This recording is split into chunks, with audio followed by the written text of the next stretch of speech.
আল্লাহ বলেন যারা সম্পদগুলোকে জমা করে কৃপণতা করে, ওয়ালা ইয়াহসাবান্নাল্লাযীনা ইয়াবখালুনা বিমা আতাহুমুল্লাহু মিন ফাদলিহি, আল্লাহ বলেন দুনিয়ার ওই পুরুষরা, ওই নারীরা, ওই সম্পদশালীরা যারা কৃপণতা করে, আল্লাহর আইনের কথা যারা মানে না, আল্লাহর নির্ধারিত বিধান যারা মানে না, সম্পদগুলোকে নিজেদের কাছে জমা করে রাখে আর কৃপণতা করে, তারা যেন এই সম্পদ জমা করে রাখাটাকে নিজের জন্য কল্যাণকর মনে না করে, আল্লাহ বলেন বাল হুয়া শাররুল লাহুম, এই জমা করাটা তার জন্য কল্যাণকর নয়, বরং এটা তার জন্য ক্ষতিকর হয়ে যাবে। কেমন ক্ষতিকর হবে আরো ব্যাখ্যা করে আল্লাহ বলেন সায়ুতাওয়াকুনা মা বাখিলু বিহি ইয়াউমাল কিয়ামাহ, যেই সম্পদগুলো দিয়ে কৃপণতা করত ওই সম্পদগুলোকে আল্লাহ রাব্বুল আলামিন ওদের গলার মধ্যে পেঁচায়া দিয়া ওইগুলোকে সাপের আকৃতি দিবেন, সুজাউল আকরা, অজগর সাপ, ভয়ঙ্কর সাপ, বিষাক্ত সাপ, বিষাক্ত সাপে এই সম্পদগুলো পরিণত হয়ে ওই জাকাত আদায় যিনি করেন না, জাকাত অনাদায়ী ব্যক্তিকে, অনাদায়ী পুরুষকে, অনাদায়ী নারীকে, অনাদায়ী বাবাকে, দাদাকে, নানাকে, ওই অনাদায়ী ব্যক্তিটাকে জাকাতের এই সম্পদগুলো এই সাপ হয়ে দংশন করতে থাকবে। মহিলারা মনে করে যে আমাদের জন্য জাকাতের মাসালাটা নাই, নফল রোজা তারা পুরুষদের চেয়ে বেশি রাখে, কথা ঠিক না ঠিক? কিন্তু জাকাতের মাসালার ক্ষেত্রে মনে করে আমাদের জন্য জাকাত নেই। ভালো করে মনে রাখতে হবে, স্বামীর হিসাব ভিন্ন, স্ত্রীর হিসাব ভিন্ন। স্ত্রী নামাজ পড়লে স্বামীর নামাজ হয়ে যায় তো, তাহলে স্বামী ভাত খাইলে স্ত্রীর পেট ভরে যায়, হয় না? তাহলে স্বামী জাকাত আদায় করলে স্ত্রীটা কিভাবে আদায় হবে? স্ত্রীর অ্যাকাউন্ট আলাদা, স্বামীর অ্যাকাউন্ট আলাদা। স্ত্রী তার নিজেরটা হিসাব করবে যে আমার মালিকানায় নেশাব পরিমাণ গহনাগাটি আছে কিনা। বাংলাদেশের খুব কম সংখ্যক নারী পাওয়া যাবে, খুব কম সংখ্যক যাদের কাছে স্বর্ণ গয়না নাই, কথা ঠিক না বেঠিক? অনেক পুরুষ পাওয়া যাবে যার কাছে 52.5 তোলা রূপা সমমূল্যের টাকা নাই, অনেক পুরুষ পাওয়া যাবে। অনেক পুরুষ পাওয়া যাবে 7.5 ভরি স্বর্ণের সমপরিমাণ টাকা নাই, এটা অ্যাভেলেবেল পাওয়া যাবে মফস্বলে, গ্রামে অনেক পাওয়া যাবে। কিন্তু অধিকাংশ নারীদের কাছে সম্পদ থাকে, অর্থাৎ সোনা গয়না, অলংকার, গহনাগাটি, এগুলো তাদের কাছে থাকে। এই অলংকার যেগুলো ব্যবহারের, এগুলোর উপরেও জাকাত দিতে হয়। মুহাম্মদুর রাসূলুল্লাহ সাল্লাল্লাহু আলাইহি ওয়াসাল্লাম তিনি বলেছেন যে এই মাহফিলে যারা বসা আছে, যদি মাহফিলে বসা থাকেন, ওঠাউঠি নড়াচড়া না করেন, মাহফিলের শেষ পর্যন্ত এই জায়গায় বসে বসে আখেরি মোনাজাত করে এখান থেকে বিদায় গ্রহণ করেন, বিদায় নেন, সে পুরুষ হন কিংবা নারী হন, আল্লাহর রসুল বলছেন আল্লাহ তাআলা 2টা পুরস্কার দিবেন। এটা হাদিস শরীফের মধ্যে বলেছেন। কোন হাদিস? মুসনাদে আবু ইয়ালা, হাদিস নাম্বার 4141। عن أنس بن مالك رضي الله عنه قال قال رسول الله صلى الله عليه وسلم ما من قوم اجتمعوا يذكرون الله عز وجل لا يريدون بذلك إلا وجها। হযরত আনাস ইবনে মালিক বলেন, আমাদের নবী মুহাম্মদুর রাসূলুল্লাহ সাল্লাল্লাহু আলাইহি ওয়াসাল্লাম বলেছেন, পৃথিবীর কিছু মানুষ যদি এক জায়গায় একত্রিত হয়ে যায়, একটা মজমায় একত্রিত হয়, একটা জায়গায় একত্রিত হয়, একটা মাহফিলে একত্রিত হয়, লা ইউরিদুনা বিযালিকা ইল্লা ওয়াজহা, যারা এই মাহফিলে আসার দ্বারা দুনিয়াবি কোনো উদ্দেশ্য থাকে না, দুনিয়ার কোনো নোটের আশায় যারা মাহফিলে আসে না, দুনিয়াবি কোনো ভোটের আশায় মাহফিলে আসে না, একমাত্র আল্লাহকে খুশি করার জন্য আসে। আমি আপনাদেরকে জিজ্ঞাসা করতে চাই, এখানে যারা আসছেন তাদের উদ্দেশ্য আল্লাহকে খুশি করা নাকি দুনিয়াবি কোনো উদ্দেশ্য আছে? সবার উদ্দেশ্য কি আল্লাহকে খুশি করা। দুনিয়াবি কোনো লাভ আছে? খাবার দিবে, টাকা দিবে, 1000, 500, 200, কোনোটাই না। নবী এই কথাই বলেছেন, যারা একমাত্র আল্লাহকে খুশি করার জন্য মাহফিলে আসে লা ইউরিদুনা বিযালিকা ইল্লা ওয়াজহা, এখানে আসার দ্বারা দুনিয়াবি কোনো উদ্দেশ্য নাই। নবী বলেন ইল্লা নাদা মুনাদিম মিনাস সামা,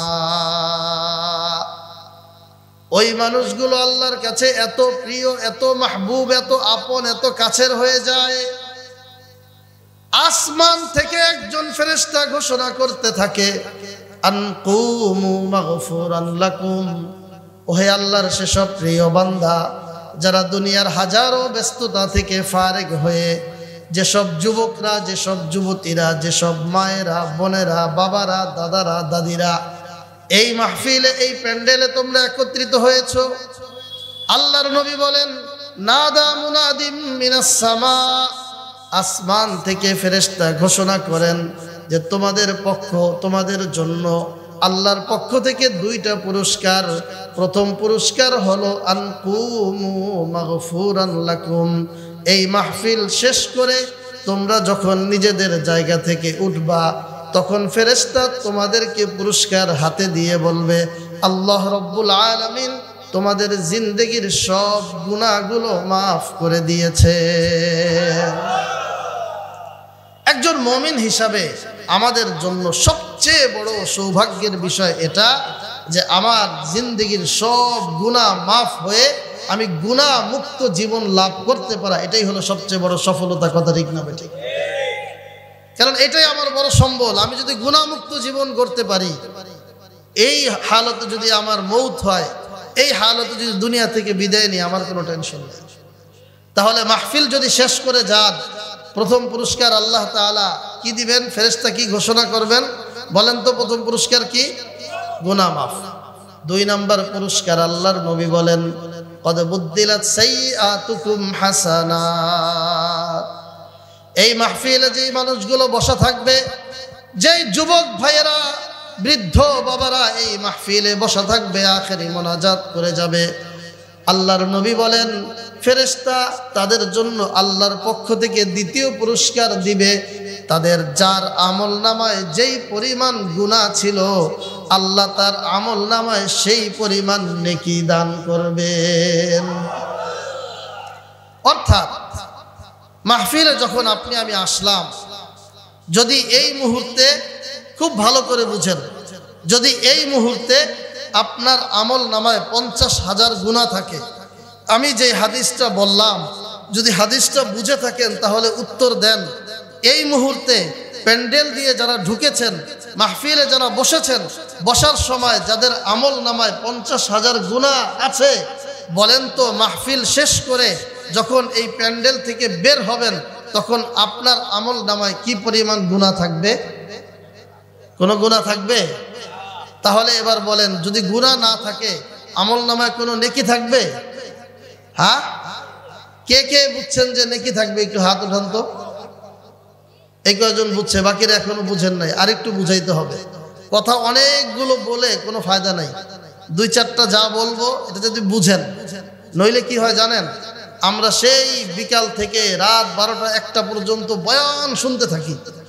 মাহফিল যখন শেষ হয় জিজ্ঞাসা করে যে আজকে কি ওয়াজ শুনলেন? হুজুরের কণ্ঠটা অনেক ভালো আছিল। হুজুর একের সবাই কান্দাইতে কান্দাইতে অস্থির করে ফেলাইছে। আরে বাবা, কান্দায় অস্থির করছে ঠিক আছে, কান্দায় তোমার কি বুঝাইছে? তুমি কি সবক নিয়ে যাচ্ছ বাসায়, এটা বলতে পারে না। এজন্য খুব বেশি কথা বলার ইচ্ছা নাই, আমি বলিও না। বাকি যেই কয়েকটা কথা বলবো এটা আপনার প্যাকেটে করে, পকেটে করে বাসায় নিয়ে যেতে হবে। রাজি আছি তো ইনশাআল্লাহ? তাহলে এই কথাটা আবার বুঝেন। উদাহরণস্বরূপ এই ধরেন আমাদের একটা পাত্র আছে, এই 2 হাত দিয়ে দেখাইলাম, কোনো গ্লাস আছে দিকে নাই তো না? এটাই দেখেন, এই একটা পাত্র, এটা তো ধরেন আমাদের গুনাহের পাত্র। প্রত্যেকের আমল নামায় নেকির গুনাহের 2টা পাত্র আছে। এটা ভরা গুনাহ, এটা ভরা কি? ধরেন আপনার পাত্রে 50,000 গুনাহ আছে, আমার পাত্রে এই মুহূর্তে 1 লক্ষ গুনাহ আছে। তো আপনি যে মাহফিলে আসলেন, পর্দার অন্তরালের যে সব মা বোনেরা মাহফিলে আসলেন, ধরেন আপনার এই পাত্রটা গুনাহ দিয়ে ভরা। কি পরিমাণ গুনাহ আছে? 50,000। আমার কত? তো প্রথম পুরস্কার আল্লাহর নবী বলেছেন যে ফেরেশতা বলবে যে মাহফিলে আসছো কষ্ট করে, শীতের রাতে প্যান্ডেলের নিচে, এখানে বসে আছো তুমি ওলামা ইকরামের মজমায়, প্রথম পুরস্কার, তোমার এই পাত্রটাকে উল্টায়া যেই পরিমাণ গুনাহ ছিল আল্লাহ সব গুনাহ ফালায়া গুনাহগুলো মাফ করে দিবেন। এই কথাটা এতটুকু বুঝছেন তো? দ্বিতীয় হইল, এবার পাত্র খালি না ভরা? পাত্র খালি না ভরা? আসছেন কি আল্লাহর কাজে না এমপি সাহেবের কাজে? আল্লাহর কাজে নাকি মন্ত্রীর কাজে? সময় কি আল্লাহর জন্য দিচ্ছি নাকি নেতার জন্য দিচ্ছি? তা আল্লাহর জন্য আপনি 1 ঘন্টা 2 ঘন্টা 3 ঘন্টা 4 ঘন্টা বসে থাকবেন, উলামা ইকরামের কথা শুনবেন, কোরআন হাদিসের কথা শুনবেন, আর আল্লাহ আপনাকে এই পাত্র ভরা ছিল, যদিও গুনাহ দিয়া ছিল, খালি পাত্র দিয়ে বাসায় পাঠায় দিবেন, এটা আল্লাহর জাতের সাথে মানায় না। এজন্য আল্লাহর নবী বলেছেন যে আল্লাহ দ্বিতীয় যেই পুরস্কার দেয়, তোমার পাত্রটায় যেই পরিমাণ গুনাহ ছিল, তোমার যদি 50,000 গুনাহ থাকে, মাহফিল থেকে যাওয়ার সময় 50,000 গুনাহের পরিবর্তে পাত্রটাকে আল্লাহ 50,000 নেকি দ্বারা ভরপুর করে দিবেন। এবার বলেন তো, মাহফিল থেকে যাওয়ার সময় আপনার পাত্রে কি পরিমাণ নেকি থাকবে? আমার কত কি পরিমাণ থাকবে? এটা হলো উদাহরণস্বরূপ। এখন কেউ যদি মনে করেন, এবার কল্পনা করেন, যেই মানুষটা জীবনে সবচেয়ে বেশি গুনাহ করেছেন, সেই মানুষটা আজকে মাহফিলে আসার কারণে সবচেয়ে বেশি লাভবান আপনি হবেন। সুবহানাল্লাহ।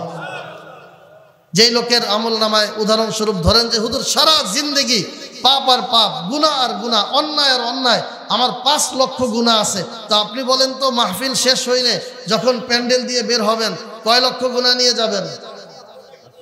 কয় লক্ষ গুনাহ নিয়ে যাবেন? একটাও গুনাহ নিয়ে যাব না। কয় লক্ষ নেকি নিয়ে যাব?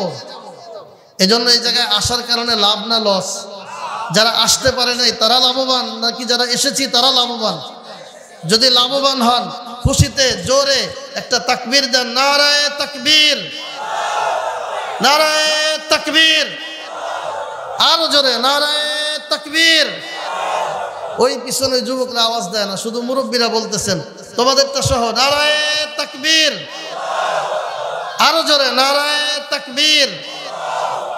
এই তাকবীর কি জন্য দেওয়াইলাম জানেন? তাকবীর আমাদের কাছে সাধারণ একটা তাকবীর। মনে করে যে আল্লাহু আকবার বললাম, এতে কি হবে? আল্লাহু আকবারের ভিতরে এত পাওয়ার। হাদিস শরীফে আল্লাহর নবী বলেন, যখন নামাজের ওয়াক্ত হয় আর মুয়াজ্জিন আল্লাহু আকবার বলতে থাকে, তো শয়তান তো মানুষকে চাবি দেওয়ার জন্য রেডি। আজানের ধ্বনি আল্লাহু আকবার যখন উচ্চারিত হয়, যত দূর পর্যন্ত আজানের আওয়াজ উচ্চারিত হয়, আজানের আওয়াজ যায়, তত দূর পর্যন্ত শয়তান এত দৌড়ে, এত জোরে দৌড়াইতে থাকে, পালাইতে থাকে যে তার পেছনের রাস্তা দিয়ে হাওয়া বের হয়ে যায়। এত দ্রুত বেগে শয়তান পালাইতে থাকে। সুবহানাল্লাহ। এটা তো হলো শয়তান। আর সমাজের মধ্যে শয়তানের কিছু চেলাপেলা আছে, আছে না নাই? দেখবেন মাহফিল করতে গেলে এরা বাধা দেয়, গানের অনুষ্ঠান করতে গেলে বাধা দেয় না। এটা ওয়াজ মাহফিলে মাইক বাজলে বলে যে আওয়াজে ডিস্টার্ব, সাউন্ডে ডিস্টার্ব, অমুকের পড়ায় ক্ষতি, অমুকের অসুস্থতায় ক্ষতি, অমুকের এই ক্ষতি ওই ক্ষতি। কিন্তু যখন এই ওয়াজ মাহফিলে তো শুধুমাত্র আওয়াজ হচ্ছে, জমিন তো কাঁপে না, কাঁপে? কিন্তু এখন যে গানের অনুষ্ঠানগুলিতে কি হয়, একদিকে আওয়াজ হয় আর একদিকে জমিন কাঁপতে থাকে, তো ওইটা বেশি ক্ষতিকর না, এটা ক্ষতিকর। কিন্তু সমাজে কিছু মানুষ আছে, দেখবেন ওয়াজ মাহফিল করতে গেলে এদের শরীরের মধ্যে আগুন জ্বলে, এরা হইল শয়তানের চেলা। এই শয়তানের চেলা, নাস্তিক দেবতার চেলা, নাস্তিক বেঈমান বদমাইশ যারা আছে, আপনি তো মনে করেন যে শুধু আল্লাহু আকবার বললাম, এই আল্লাহু আকবারের আওয়াজে এই শয়তানের চেলা, শয়তানের উত্তরসূরি, নাস্তিক, মুরতাদ, তাদের যত সদস্য আছে তাদের শরীরের মধ্যে আগুন দাউ দাউ করে জ্বলতে থাকে। আল্লাহু আকবার। এজন্য আল্লাহু আকবার, এটার মধ্যে অনেক পাওয়ার। যখনই দেখবেন আপনার সামনে মনে হচ্ছে যে আমারে কেউ বাধা দিতেছে, শয়তানের কোনো চেলা, আপনি শুধু আল্লাহু আকবার বলবেন। দেখছেন না ওই যে ইন্ডিয়ার মধ্যে অনেকগুলো হিন্দু একটা মুসলিম নারীকে ডিস্টার্ব করতে আসছিল। মুসলিম নারী দেখছে আমার কাছে অস্ত্র নাই, আমার কাছে গুলি নাই, আমার কাছে বারুদ নাই, আমার কাছে পিস্তল নাই, আমার কাছে বোমা নাই, মুসলমানের কাছে এগুলো থাকেও না। ও কি করছে, একা একজন নারী শুধু করছে আল্লাহু আকবার, আল্লাহু আকবার, আল্লাহু আকবার। এক আল্লাহু আকবারের ধ্বনিতে সব যুবক হিন্দুরা তারা পিছে পালাইতে বাধ্য হয়েছে। কথা ঠিক না বেঠে? এই জন্য আল্লাহু আকবারের মধ্যে পাওয়ার আছে না নাই? এজন্য আল্লাহু আকবার আমরা বেশি বেশি বলবো ইনশাআল্লাহ। আল্লাহ তাআলা আমাদেরকে তৌফিক দান করুন। যেই আয়াত আমি আপনাদের সামনে তেলাওয়াত করেছি, এই আয়াতের মধ্যে আল্লাহ রাব্বুল আলামিন আমাদেরকে লক্ষ্য করে যেই কিতাব পাঠাইলেন, এই কোরআনুল কারীম, এই কোরআনুল কারীম আল্লাহ পাঠিয়েছেন এই জমিনে কার উপরে? কোনো মানুষের উপরে নাকি পাহাড়ে নাকি গাছের উপরে? আপনারা কি জানেন? কতটুকু জানেন? হ্যাঁ, মক্কা শরীফ কাবা ঘরের উপরে তো কোরআন আল্লাহ তাআলা রাইখা গেছে, তাই না? মদিনা শরীফের সবুজ গম্বুজের উপরে রাইখা গেছে না? তাহলে কোথায় কোরআন কার কাছে নাজিল হয়েছে? আমাদের নবী মুহাম্মদুর রাসূলুল্লাহ সাল্লাল্লাহু আলাইহি ওয়াসাল্লামের কাছে কোরআন আল্লাহ তাআলা পাঠিয়েছেন। আল্লাহ তাআলা যখন কোরআন পাঠান, আল্লাহর নবী এটাকে পড়ার জন্য খুব ব্যাকুল হয়ে যাইতেন। আল্লাহ তাআলা নবীকে বলেন, লা তুহাররিক বিহি লিসানাকা লিতাজালা বিহি ইন্না আলাইনা জামআহু ওয়া কুরআনা। ওগো আমার প্রিয় হাবিব, এই কালামুল্লাহ শরীফ আমি আপনার নিকট নাজিল করেছি। এই কোরআনকে আপনার হৃদয়ের মধ্যে সংরক্ষণ করার জন্য আপনি এত বেশি জবানকে নড়ানোর দরকার নাই যার দ্বারা আপনার বেশি কষ্ট হয়ে যায়। ইন্না আলাইনা জামআহু ওয়া কুরআনা, আপনার সিনার মধ্যে আমি আল্লাহ কোরআনকে বসায়া দিব। সেই কোরআনুল কারীম নবীকে লক্ষ্য করে আল্লাহ কথাগুলো বলেছেন। উদ্দেশ্য শুধু নবী নয়, উদ্দেশ্য হলো নবী এবং নবীর সকল উম্মত।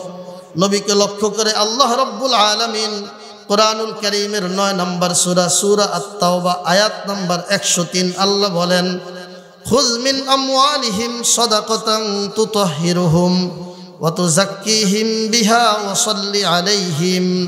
ওগো আমার প্রিয় হাবিব, খুয আপনি গ্রহণ করেন, নেন, মিন আমওয়ালিহিম আপনার উম্মতের সম্পদশালী মানুষ যারা, তাদের সম্পদ থেকে, তাদের মাল থেকে, সাদাকাতান সাদাকা যাকাত, আপনি যাকাত উত্তোলন করেন, যাকাত সংগ্রহ করেন উম্মতের সম্পদশালী মানুষদের থেকে, গরিবদের থেকে না। নবী বলেছেন যাকাত উত্তোলন করা হবে ধনীদের থেকে, এই যাকাতটা আবার বন্টন করে দেয়া হবে গরিবদেরকে। উদাহরণস্বরূপ যাকাতের অনেকগুলো খাত আছে। একটা উদাহরণ আপনারা বুঝেন, এই উদাহরণটা ভালো বুঝবেন এজন্য বলি। উদাহরণস্বরূপ আপনার এলাকার একজন মানুষ বড় ব্যবসায়ী, অনেক টাকা পয়সা তার হাতে আছে, এলাকায় তার বিশাল বড় বাগান বাড়ি, তার সুন্দর ভিআইপি বাড়ি, তার নিজস্ব গাড়ি আছে, তার ফ্যাক্টরি আছে, তার কল কারখানা আছে, অনেক সম্পদের মালিক। এই মানুষটা তার ফ্যাক্টরির মাল কিনতে চায়না চলে গেল, চীন চলে গেল। চীন যাওয়ার পর কোনো কারণে অ্যাক্সিডেন্টে কিংবা ডাকাত বা চোরের কবলে পড়ে তার কাছে মানিব্যাগ যেটা ছিল, মানিব্যাগটা হারায় গেছে। তার কাছে বিভিন্ন ব্যাংকের যত কার্ড ছিল, ব্যাংকের কার্ড সবগুলো হারায় গেছে। এখন এই মানুষটার মালামাল কিনা তো দূরের কথা, সে তো আর মালামাল কিনতে পারবে না। কমপক্ষে এই মানুষটার নিজের বাড়িতে ফিরে আসা দরকার, কথা ঠিক না বেঠিক? নিজের বাড়িতে তো আসা দরকার, যে ভাই সব হারাইছি তো ঠিক আছে মানলাম, কমপক্ষে ফিরতি টিকিট করে আমি দেশে যাই, দেশের থেকে এয়ারপোর্ট থেকে একটা গাড়ি নিয়ে মাদারীপুর পর্যন্ত যাইতে পারি, এতটুকু টাকা তার দরকার আছে কিনা? এখন বিদেশের মাটিতে, চীনের মাটিতে, ওই জায়গায় যদি সে কারো কাছে গিয়ে বলে যে ভাই আমাকে 1 লক্ষ টাকা দেন, আমি বিমানের টিকিট করে দেশে যাব, কেউ কি 1 লক্ষ টাকা সহজে দিয়ে দিবে? অনেক গরিব, ভিক্ষুক, অসহায় এরকম লোক আপনাদের কাছেও আসে কিনা? আসে না? আচ্ছা, যদি পরিমাণের চেয়ে, সাধারণ পরিমাণের চেয়ে মোটা অঙ্ক দাবি করে, আপনি তাকে কি বলবেন? ধোঁকাবাজ, প্রতারণাকারী, তুই বাটপারি করতে আইসস, এটা বলবে কি বলবে না? ভিক্ষুক যদি আইসা বলে ভিক্ষা দিচ্ছেন, আপনি 5 টাকা দিলেন, সে যদি কেন 5 টাকা হবে না, আপনি আমাকে 10,000 টাকা দেন, কেমন লাগবে মেজাজটা? তখন খারাপ লাগবে কিনা? এখন এই যে লোকটা, সে তো অনেক বড় লোক, অনেক টাকার মালিক, কিন্তু সে তো এখন আছে কোথায়? চীনে। এখন তার কাছে কয় টাকা আছে? কথা বুঝেন ভালো করে, তার কাছে কয় টাকা আছে? আছে টাকা? ইসলাম বলে, ও মুসলমানেরা, তোমাদের জাকাতের যে সম্পদ আছে বড় লোকদের, এই জাকাতের সম্পদগুলো জমা করে 8টা খাতে জাকাতকে তোমরা আদায় করো। এর মধ্যে একটা খাত হলো কোনো ধনী মানুষ সে সফরে গিয়ে যদি গরিব হয়ে যায়, তোমরা তো সাধারণত তাকে সহযোগিতা করতে চাইবা না, কিন্তু তোমার জাকাতের মাল যেটা তোমাকে দিতেই হবে, ওই টাকা থেকে হলেও তাকে দিয়ে দাও, যাতে এই মুসলমানের উপকার হয়, মুসলমান ওখান থেকে তার বাড়িতে আসতে পারে। বলেন, যদিও ব্যক্তিগত টাকা দিতে কষ্ট লাগবে, যদি আপনার কাছে জাকাতের 2 লক্ষ টাকা জমা থাকে, তখন যদি এরকম একটা গরিব মানুষ আইসা, অসহায় আইসা বলে যে ভাই আমি একজন মুসলমান, আসলেই বিপদে পড়ছি, আপনার নিজের টাকা দিতে হবে না, জাকাতের টাকা দিলেও আমাকে জাকাত দিলেও জাকাত আদায় হবে, এই টাকাটা আপনাকে নিশ্চিত দিতে হবে, দেওয়ার জন্যই আপনি আলাদা করে রেখেছেন, ওই টাকা থেকে দিলে আমাদের তেমন কোনো কষ্ট হবে না। কথা ঠিক না ঠিক? ইসলাম এরকম একটা খাত বানায় দিচ্ছে। এখন ওই টাকা থেকে আপনি ওই লোকটাকে টাকা দেন, সে ওই টাকা খরচ করে বাড়িতে চলে আসলো। এবার দেখেন, এই জাকাত নিতে, জাকাত খেতে পারে শুধুমাত্র গরিবরা না, মাঝে মাঝে ধনীও হঠাৎ কোনো জায়গায় গিয়ে গরিব হয়ে যায়। কথা ঠিক না ঠিক? এজন্য আপনার কাছে যে আল্লাহ তাআলা সম্পদ রেখেছেন, এই সম্পদের উপরে দায়িত্ব হলো আল্লাহ তাআলা যেভাবে নির্দেশনা দিয়েছেন, সেই নির্দেশনা মোতাবেক যেই পরিমাণ সম্পদ থাকলে যতটুকু জাকাত আসে সেই পরিমাণ জাকাত আদায় করা। জাকাত যদি আদায় করি তাহলে কি লাভ হবে? কোরআনুল কারীমে আল্লাহ বলেন, তুতাহহিরুহুম, ওগো আমার প্রিয় হাবিব, আপনি সম্পদশালীদের সম্পদগুলো জাকাত হিসাবে উত্তোলন করেন। যদি এই সম্পদওয়ালা মানুষ, পুরুষরা, নারীরা তাদের সম্পদের জাকাত প্রদান করে, আমি আল্লাহ রাব্বুল আলামিন জাকাত দেওয়ার পর যেই মালগুলো থাকে, ওই মালকে আমি আল্লাহ পবিত্র রূপে ঘোষণা করে দিব। ওয়াতুযাক্কিহিম বিহা, আল্লাহ রাব্বুল আলামিন বলেন, একজন মানুষ যখন তার নির্ধারিত পরিমাণ জাকাত আদায় করবে, তার কাছে অবশিষ্ট সম্পদগুলো আল্লাহ রাব্বুল আলামিন পুত পবিত্র, পরিষ্কার পরিচ্ছন্ন করে দিবেন। এরপর নবীকে নির্দেশনা দিয়েছেন, ওয়াসাল্লি আলাইহিম, ওগো আমার প্রিয় হাবিব, যারা জাকাত আদায় করে সম্পদশালী মানুষগুলো, তাদের জন্য আপনি একটু দোয়া করে দেন। কেন দোয়া করব? আল্লাহ বলেন, ইন্না সলাতাকা সাকানুল লাহুম, আপনার এই দোয়া এই মানুষগুলোর জন্য প্রশান্তির আর আত্মতৃপ্তির কারণ হবে। আল্লাহু সামিউন আলিম, আল্লাহ বলছেন যে আপনি যে দোয়া করবেন, ওই দোয়া আমি আল্লাহ শুনবো। আর কে কে জাকাত দেয় আর কে কে জাকাত দেয় না, সম্পদ থাকা সত্ত্বেও, এই ব্যাপারেও আমি আল্লাহ রাব্বুল আলামিন খুব ভালোভাবে অবগত। এরকম না যে আপনাকে আল্লাহ সম্পদ দিয়েছেন, আপনি সম্পদের জাকাত দিলেন না, এটাকে আল্লাহ জানেন না, আল্লাহর কাছে লুকায় রাখতেছেন, বিষয়টা এমন না। আল্লাহ বলছেন আলিম, আর আমি সব জানি, তুমি কি আমার কাছে লুকাইবা? কিতাবের মধ্যে এসেছে আমাবস্যার রাতে তো আকাশটা পুরা পরিষ্কার পরিচ্ছন্ন সাদা থাকে, তাই না? হ্যাঁ, কি থাকে? অন্ধকার থাকে। এক তো হইলো আমাবস্যার রাত, এরপরে কালো পিঁপড়া। আমাবস্যার রাতে মানুষই তো দেখা যায় না, কালো পিঁপড়া দেখা যায়। আচ্ছা, পিঁপড়ার পা আছে না? আছে। তো আমাবস্যার রাতে কালো পিঁপড়া রাতের বেলা যদি হাঁটা চলা করে, তার ওই পায়ের নড়াচড়া ওইটাও আল্লাহ রাব্বুল আলামিন দেখেন। তাহলে আপনার পকেটে কি পরিমাণ টাকা আছে এটা আল্লাহ দেখে না? হ্যাঁ, একজন মহিলার মালিকানায় কি পরিমাণ সোনা গয়না আছে এটা আল্লাহ দেখে না? আপনার ব্যাংক অ্যাকাউন্টে কি পরিমাণ টাকা আছে এটা আল্লাহ জানে না? হ্যাঁ, আপনার সম্পত্তি, ব্যবসা বাণিজ্যে কি পরিমাণ আছে এটা আল্লাহ জানে না? আল্লাহ অবশ্যই জানেন। এজন্য আল্লাহ বলেছেন, ও আমার প্রিয় হাবিব, আপনি জাকাত উত্তোলন করেন। যদি জাকাত উত্তোলন করেন তো ওদের বাকি সম্পদগুলোকে আমি পবিত্র করে দিব, এটার গ্যারান্টি আমি আল্লাহ দিয়ে দিব, এবং এগুলোকে পরিষ্কার পরিচ্ছন্ন নিষ্কলুষ সম্পদের মালিক আমি ওদেরকে বানায় দিব। এই জাকাত অনেক কি দিয়ে দিতে হয় না না, যদি আমরা স্বর্ণের হিসাব করি 7.5 ভরি স্বর্ণ যদি থাকে তাহলে জাকাতের নিসাব হয়। রূপার হিসাব করলে 52.5 তোলা রূপা যদি থাকে তাহলে জাকাতের নিসাব হয়। এখন কারো কাছে কিছু স্বর্ণ আছে, কিছু রূপা আছে, তো সেই ক্ষেত্রে নিয়ম হইল যে আপনি দেখবেন রূপার ভরির হিসাব অনুযায়ী আপনার দুইটা মিলাইয়া সমপরিমাণ মূল্য হয়েছে কিনা, তাহলে জাকাত দিতে হবে। ব্যবসায়িক সম্পদ যাদের আছে, তা আপনি এটার সাথে মিলাবেন যে 52.5 তোলা রূপার দাম কিংবা 7.5 ভরি স্বর্ণের দাম সমপরিমাণ মালামাল আপনার দোকানে আছে কিনা। যদি থাকে তাহলে 40 ভাগের 1 ভাগ আপনাকে জাকাত দিতে হবে। 40 ভাগের 1 ভাগ এটা বড় কোনো বিষয় না। যার দিল আল্লাহ তাআলা তৈরি করে দেন তার কাছে এটা আনন্দের বিষয়। মহিলাদের ক্ষেত্রে জাকাত স্বাধীনতা পুরুষদের চেয়ে বেশি। কেন? মহিলারা মনে করে যে আমাদের জন্য জাকাতের মাসালাটা নাই, নফল রোজা তারা পুরুষদের চেয়ে বেশি রাখে। কথা ঠিক না ঠিক? কিন্তু জাকাতের মাসালার ক্ষেত্রে মনে করে আমাদের জন্য জাকাত নেই। ভালো করে মনে রাখতে হবে, স্বামীর হিসাব ভিন্ন, স্ত্রীর হিসাব ভিন্ন। স্ত্রী নামাজ পড়লে স্বামীর নামাজ হয়ে যায়, তো তাহলে স্বামী ভাত খাইলে স্ত্রীর পেট ভরে যায়, হয় না? তাহলে স্বামী জাকাত আদায় করলে স্ত্রীটা কিভাবে আদায় হবে? স্ত্রীর অ্যাকাউন্ট আলাদা, স্বামীর অ্যাকাউন্ট আলাদা। স্ত্রী তার নিজেরটা হিসাব করবে যে আমার মালিকানায় নিসাব পরিমাণ গহনাকাটি আছে কিনা।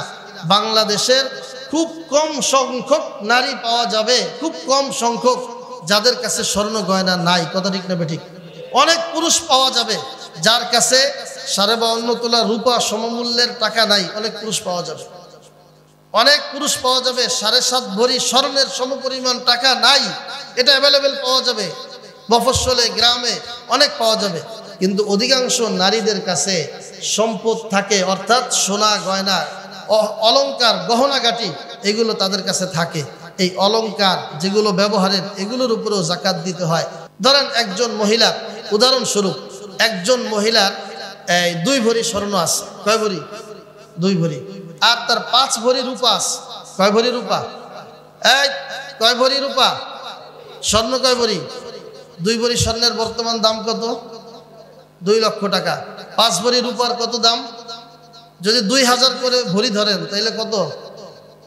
10,000। 2000 ধরলাম কমায়া, তাহলে তার মালিকানায় মোট কত টাকা আছে?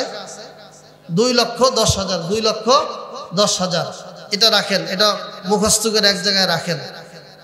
52.5 তোলা রূপার দাম কত?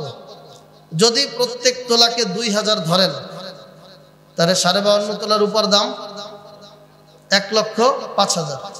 1,05,000। 52.5 তোলা রূপার দাম কত আসলো? 1,05,000। যদি 2000 ভরি ধরি, 1000 ভরি ধরলে 52,500 টাকা।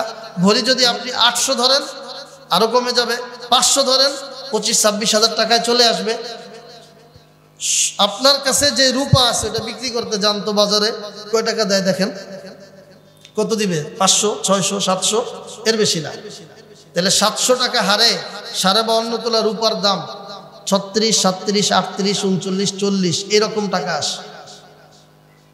এইরকম টাকার মালিক ওই যে মহিলার কাছে কয় ভরি স্বর্ণ আছে, রূপা আছে কয় ভরি?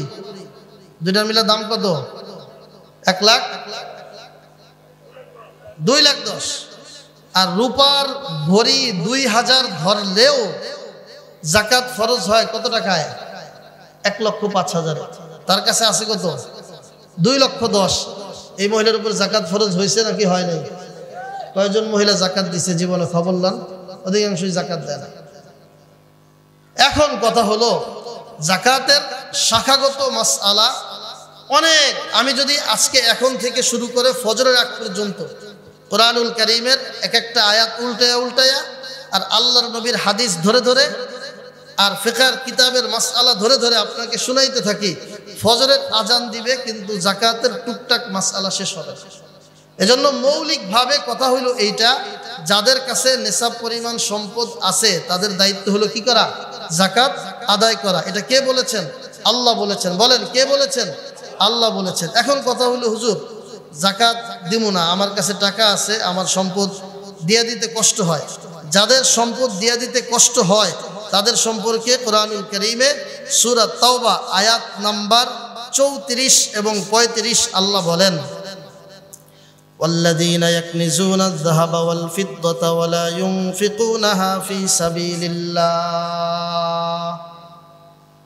আল্লাহ বলেন, যারা স্বর্ণ এবং রূপাকে পুঞ্জীভূত করে রাখে, জমা করে রাখে, এই স্বর্ণ রূপার উপরে আল্লাহ যেই নির্দেশনা প্রদান করেছেন যাকাতের, যেই মানুষগুলো এই মাসালা না বুঝে মরার কোনো উপায় নাই, কবরে গিয়ে জিজ্ঞাসিত হতে হবে।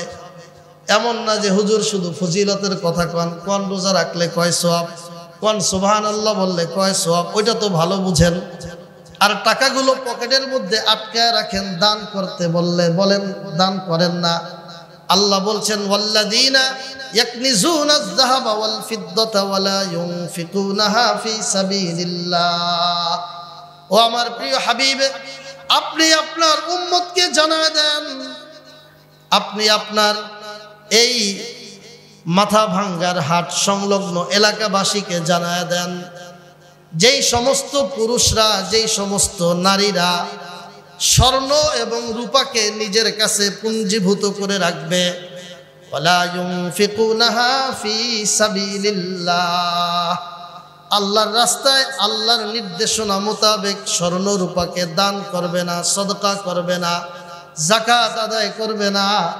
আল্লাহ বলেন, আমার সেই সমস্ত বান্দাদেরকে, আপনার সেই সমস্ত উম্মতদেরকে আপনি কোরআনের আয়াতটা শোনায় দেন, সুসংবাদ একটা শোনায় দেন। আল্লাহ বলে, যাকাত যারা না দেয় তাদেরকে সুসংবাদ শোনায় দেন। আপনারা সুসংবাদটা শুনবেন? হ্যাঁ, যাকাত যারা না দেয় তাদের ক্ষেত্রে আল্লাহ কোরআনুল কারীমে বলছেন, এদেরকে সুসংবাদ দেন। হ্যাঁ হ্যাঁ, আমি সুসংবাদ ঘুরায় ফিরায় বলতেছি না, এই শব্দই আল্লাহ বলছেন যে যারা যাকাত না দেয় এদেরকে আপনি সুসংবাদ দেন। কথাটা আপনাকে একটু ব্যতিক্রম মনে হচ্ছে না? হ্যাঁ, আল্লাহ তো দুঃসংবাদ বলবে, কিন্তু কোরআনুল কারীমে আল্লাহ বলছেন, ফাবাশশিরহুম বিআযাবিন আলীম। আল্লাহ বলেন, ওগো আমার প্রিয় হাবিব, যারা যাকাত দেয় না ওদেরকে আপনি আমার যন্ত্রণাদায়ক, ভয়ঙ্কর, মারাত্মক শাস্তির সুসংবাদ দেন। শাস্তির কি সুসংবাদ হয়? কি হয়? দুঃসংবাদ। কিন্তু যেই জায়গায় দুঃসংবাদ বলার কথা, ওই জায়গায় সুসংবাদ শব্দ বলার অর্থ হলো এদেরকে আরো বেশি তিরস্কৃত করা, আরো বেশি অপমানিত করা, আরো বেশি অপদস্থ করা, এবং এদের কাজটা নিকৃষ্ট, এই কথা আরো স্পষ্টভাবে বুঝানো। এজন্য আল্লাহ বলছে, তোরা দিবি না, তোরা তাহলে আমার পক্ষ থেকে ভয়ঙ্কর আর মারাত্মক আযাবের সুসংবাদ তোরা গ্রহণ কর, অর্থাৎ মারাত্মক আযাবের জন্য অপেক্ষা কর। এখন বলবেন যে আল্লাহ কি আযাব দিব? যাকাত যদি না দেই কি আযাব দিব? আল্লাহ তাআলা নিজেই বলছেন, ইয়াউমা ইউহমা আলাইহা ফি নারি জাহান্নাম ফাতুকওয়া বিহা জিবাহুহুম ওয়া জুনুবুহুম ওয়া যুহুরুহুম। আল্লাহ বলেন যে এই সমস্ত সম্পদগুলো, স্বর্ণগুলো, রূপাগুলো, টাকা পয়সাগুলো, ব্যাংক ব্যালেন্সগুলো, ব্যবসায়িক সম্পদগুলো, এগুলোকে তুমি শুধু জমা করেছো, নির্ধারিত পরিমাণ যাকাত আদায় করো নাই। আল্লাহ বলবেন এগুলোকে জাহান্নামের আগুনের মধ্যে জ্বালানো হবে, এগুলোকে গালানো হবে। স্বর্ণ গালায় না, এরপরে তো অলংকার বানায়, রূপা গলায় তো অলংকার বানায়। আল্লাহ বলেন যে এইভাবে এটাকে গলানো হবে। গলানোর পর ফাতুকওয়া বিহা জিবাহুহুম ওয়া জুনুবুহুম ওয়া যুহুরুহুম।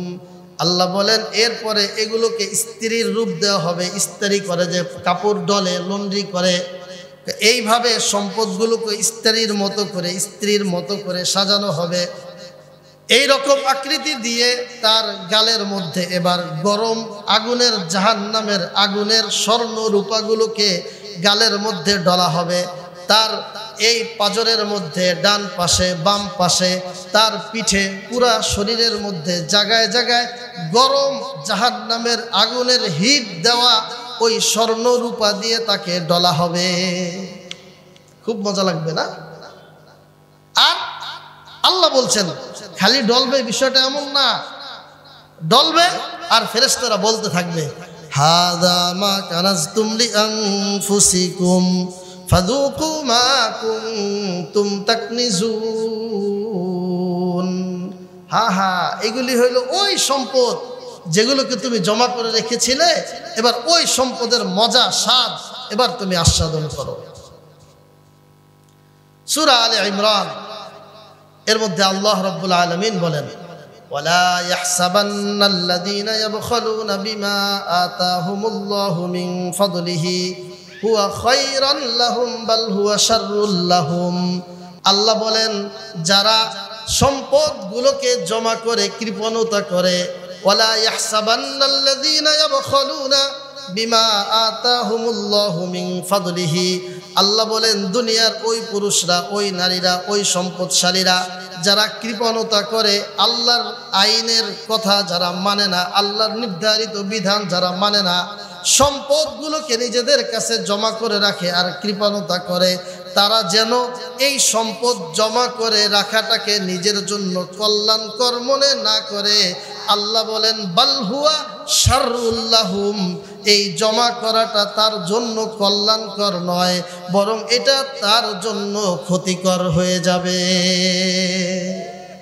কেমন ক্ষতিকর হবে আরো ব্যাখ্যা করে আল্লাহ বলেন, সায়ুতাওয়াকুনা মা বাখিলু বিহি ইয়াউমাল কিয়ামাহ, যেই সম্পদগুলো দিয়ে কৃপণতা করত, ওই সম্পদগুলোকে আল্লাহ রাব্বুল আলামিন ওদের গলার মধ্যে পেঁচায়া দিয়া ওইগুলোকে সাপের আকৃতি দিবেন। সুজাউল আকরা, অজগর সাপ, ভয়ঙ্কর সাপ, বিষাক্ত সাপ, বিষাক্ত সাপে এই সম্পদগুলো পরিণত হবে। পরিণত হয়ে ওই জাকাত আদায় যিনি করেন না, জাকাত অনাদায়ী ব্যক্তিকে, অনাদায়ী পুরুষকে, অনাদায়ী নারীকে, অনাদায়ী বাবাকে, দাদাকে, নানাকে, ওই অনাদায়ী ব্যক্তিটাকে জাকাতের এই সম্পদগুলো এই সাপ হয়ে দংশন করতে থাকবে। কি বলেন? এটা কি আমাদের কথা আল্লাহ কোরআন কারীমের মধ্যে বলছেন, নাকি ওই মঙ্গল গ্রহে কোনো লোক আছে তাদের কথা বলছেন? কোরআনটা কাদের জন্য বলেন না? কোরআন কাদের জন্য? আমাদের জন্য। আমাদের কাছে আল্লাহ তাআলা কোরআন নাজিল করেছেন। আর কোরআনুল কারীম সূরা নাহল আয়াত নম্বর 89 আল্লাহ বলেন, ওয়ানাজ্জালনা আলাইকাল কিতাবা তিবয়ানান লিকুল্লি শাই' ওয়া হুদাও ওয়া রাহমাতাও ওয়া বুশরা লিল মুসলিমিন। ও দুনিয়ার মানুষেরা শুনে রাখো, ওয়ানাজ্জালনা আলাইকাল কিতাব, ওগো আমার প্রিয় হাবিব, আমি আপনার উপরে কোরআনুল কারীমকে নাজিল করলাম তিবয়ানান লিকুল্লি শাই'। কোরআন কোন বিষয়টা তোমার জন্য উপকারী, কোন বিষয়টা তোমার জন্য ক্ষতিকর, কোনটা কল্যাণকর, কোনটা অকল্যাণকর, সবগুলো বিষয় কোরআন তোমাকে বলে দিবে। এজন্য কোরআন যদি আমাদেরকে বলে দেয়, এই ওয়াজটা একটু করা করা খারাপ খারাপ লাগে, ঠিক না? কি বলেন? এই সমস্ত বয়ান আপনাদের একটু খারাপ লাগে না? হ্যাঁ হ্যাঁ, খারাপ লাগে। এগুলো এই জন্য ওলামায়ে কিরাম খুব কম করে। ইমাম সাহেব তো এগুলো করতে পারবেই না, কারণ মিয়া আপনি আমাকে টাকায় বেতন নেন, আবার আমাকে সম্পদ নিয়ে এত কথাবার্তা বলেন কেন? এইসব বিষয়ে আলাপ করবেন না। হুজুরের ভয় দেখায় দেবে, হুজুরকে চিন্তা করবো যে যা বেতন পাই এটা লই চলি, এইগুলো এই সব কথাকে আবার বিপদে পড়ার কি দরকার?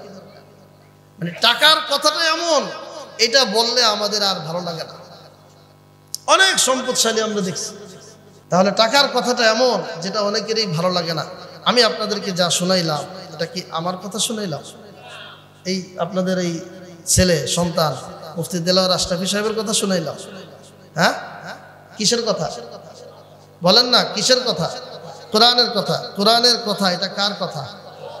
আর আল্লাহর কথা যেটা, এটা সত্য না অসত্য, বাস্তব না অবাস্তব, হাসা না মিশা? তাহলে যা কিছু বললাম এই অনুযায়ী আমরা সতর্ক থাকবো তো ইনশাআল্লাহ। এখন কথা হইল, হুজুর আমার মাসালাটা বলেন। আমার মানে আপনারটা, আপনার মাসালাটা যদি আমাকে বলতে হয়, আপনার টোটাল সম্পদ সম্পর্কে আমার জানতে হবে। এই প্রত্যেকেরটা জেনে এই মুহূর্তে বলার মতো সুযোগ আমাকে কর্তৃপক্ষ দিবে না। এজন্য কি করবেন? এজন্য সমাজে ওলামায়ে কেরাম লাগে, এজন্য মুফতি সাহেব লাগে, এজন্য ইমাম সাহেবকে লাগে। এই সব বিষয়ে সবাই ওলামায়ে কেরামের কাছে যাবেন, মুফতি সাহেবের কাছে যাবেন, ইমাম সাহেবের কাছে যাবেন, এই মাদ্রাসায় আসবেন, এই রুহুল আমিন আশরাফি সাহেবের কাছে আসবেন, দেলোয়ার আশরাফি সাহেবের কাছে আসবেন। অনেক বড় আলেম, আপনাদের এলাকার সন্তান। আপনারা কদ্দুর চিনেন আর না চিনেন আমাদের জানা নাই। আল্লাহর রহমতে এই আল্লাহর বান্দা, আমরা তো ওনাকে দেখে মাঝে মাঝে অবাক হই। একদিকে ওই আমার মসজিদের ওনার মসজিদ পাশাপাশি, গঙ্গারাম বাজার ওনার মসজিদ, গঙ্গারাম বাজার মসজিদের খতিব, ওই জায়গায় দেখি জুমার বয়ান করে, তফসির করে। আবার আর এক মসজিদে নামাজ পড়ে ওয়াক্তিয়া, আবার সারা দেশে ওয়াজও করে, ওয়াক্তিয়া নামাজও পড়ায়। না মানুষ না জিন? বুঝেন নাই মনে হয়। যখন মাহফিলে মাহফিলে নাইলে আবার মসজিদে গিয়ে হাজির, নামাজ পড়াইতেছে। এই যে মাদ্রাসার কথা বললাম, মুফতি আরিফ বিন হাবিব সাহেব যেই মাদ্রাসায় পড়ায়, আপনারা তো ওই যে ভাইরাল হিসাবে মনে করেন যে উনি শুধু কোরআন হাদিসের কথা কয়। আমরা যেটা বললাম, আমরা কি গীতা থেকে কইলাম নাকি হিন্দুদের? হ্যাঁ, গীতা বলছি না ঋগ্বেদের থেকে বলছি? হিন্দুদের বেদ হলো 4টা, ঋগ্বেদ, সামবেদ, যজুর্বেদ, অথর্ববেদ। হিন্দুদের 4টা বই, এটা ওদের ধর্মীয় কিতাব। আমরা কি এগুলি শুনাইলাম? তা উনি যে সারা দেশে তাফসির গুলো করে, মাশাআল্লাহ, ওই মাদ্রাসার শিক্ষক, ওখানে পড়ায়। এরপরে এই যে এখন যিনি হুজুর বয়ানে আসবেন, মুফতি মামুন রহমানী সাহেব, ওনার মসজিদের পাশে আর এক মাদ্রাসা, পুরান ঢাকার বিখ্যাত অনেক প্রাচীন মাদ্রাসা, নবাবগঞ্জ ইসলামী আদর্শ মাদ্রাসা। ওই মাদ্রাসার উনি ভাইস প্রিন্সিপাল, ওখানে পড়ায়। ওনার নিজের মাদ্রাসা আছে 2টা। কি মনে করতেছেন?